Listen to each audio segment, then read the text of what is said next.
আমরা যদি দেখি মনোজদের ডিকোডিং ওয়াইটি ডিজিটাল রাজ, তারা তাদের ভিডিওগুলিকে কিভাবে ভাইরাল করে, আর এর পেছনের মূল রহস্য হলো ভিডিওকে ইসিও করা। তারা কিভাবে ভিডিওকে ইসিও করে ভাইরাল করে, তাই আমরা জানবো সঠিকভাবে ইসিও করে ভিডিওকে ভাইরাল করানো।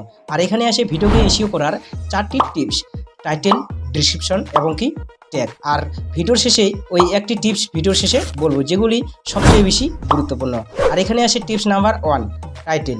টাইটেল এমন একটি গুরুত্বপূর্ণ যেখানে আপনার ভিডিওর অডিয়েন্সকে আকর্ষিত করার একটি নাম। আপনি কিভাবে বুঝবেন আপনার টাইটেল নামের সার্চে আপনার ভিডিওটি শো হবে?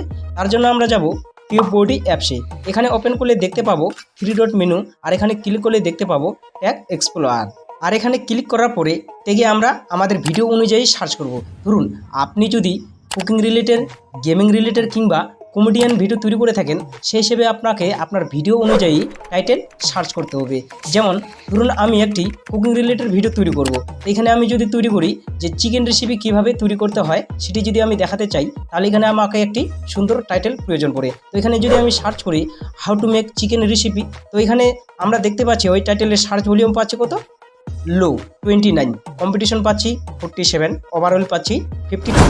তাহলে এই টাইটেলটি আমাদের ভিডিওর জন্য কার্যকরী নয়, কারণ আমাদের ভিডিওর জন্য সঠিক টাইটেল প্রয়োজন এবং কি আকর্ষিত একটি টাইটেলও প্রয়োজন। তো আবার আমরা যদি সার্চ করি চিকেন বিরিয়ানি রেসিপি, তাহলে এখানে আমরা সার্চ ভলিউম পাচ্ছি কত, 100, কম্পিটিশন পাচ্ছি কত, 73 এবং ওভারঅল পাচ্ছি কত, 45। বোঝা গেল আপনি কিভাবে সঠিক নাম নির্বাচিত করবেন আপনার ভিডিওর জন্য। কারণ আপনার ভিডিওর যদি সঠিক নাম নির্বাচিত না করতে পারেন, তাহলে কিন্তু কখনোই সার্চ ভলিউমে আপনার ভিডিওটি শো হবে না। এবং এরপরেই আসি স্টেপ নাম্বার 2, ডিসক্রিপশন। আর এই ডিসক্রিপশন হচ্ছে আপনার ভিডিওর সমস্ত বায়োডাটা কালেক্ট করে রাখা, যেমন মনোজ দিয়ে ডিকোডিং ওয়াইটি রাখে। আর এই ডিসক্রিপশন সাজানোর জন্য আপনি অবশ্যই নোটপ্যাড ব্যবহার করতে পারেন, যেমনটা আমরা করে থাকি। বাট ডিসক্রিপশন কিভাবে সাজাবো? সর্বপ্রথমে আপনি এখানে ভিডিওর টাইটেল দিতে পারেন এবং কি এরপরে আপনার ভিডিও অনুযায়ী কিছু কিওয়ার্ড দিতে পারেন, যেগুলি আপনার ভিডিও অনুযায়ী কিওয়ার্ড হবে। শেষে কিছু হ্যাশট্যাগ দিন আপনার ভিডিও অনুযায়ী। আর এখানে আসে স্টেপ নাম্বার 3, আপনার ভিডিওর ট্যাগস।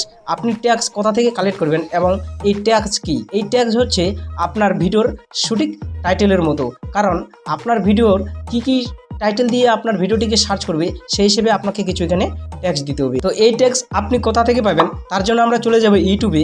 এরপরে আমরা চলে যাব ইউটিউব লোগোতে যাব। আর এখানে আমরা গেলে দেখতে পাবো টার্ন অন ইনকামিং ট্রু। তো এখানে ক্লিক করে সার্চ করব আমাদের টাইটেল দিয়ে। যেমন আমি টাইটেল সার্চ করেছিলাম কি, চিকেন বিরিয়ানি রেসিপি। তো সেটাকে দিয়ে সার্চ করার সাথে সাথে আমরা কিছু টাইটেল দেখতে পাচ্ছি এবং এই টাইটেলগুলি আমরা কপি করে আমরা আমাদের ভিডিওর ট্যাগসে দিয়ে দেবো। সার্চ করলেই আমাদের ভিডিওটি যেন সবার প্রথমে শো হয়। এবং শেষের যেটি সব থেকে বেশি গুরুত্বপূর্ণ সেটি হলো থাম্বনেল। আপনাকে আপনার ভিডিওর জন্য একটা ক্লিক থ্রু রেট কিংবা আই ক্যাচি থাম্বনেল তৈরি করতে হবে, যেগুলি আপনার সবচেয়ে বেশি আপনার দর্শক কিংবা আপনার অডিয়েন্স আপনার থাম্বনেল দেখে যেন আপনার ভিডিওটিতে ক্লিক করে। তো আই হোপ, আশা করি তোমরা ভিডিওটি বুঝতে পেরেছো। তো ভিডিওটি ভালো লাগলে অবশ্যই লাইক, কমেন্ট, শেয়ার এবং চ্যানেলটিকে সাবস্ক্রাইব করে নোটিফিকেশনটি অন করে দিয়ে থাকবেন। ধন্যবাদ।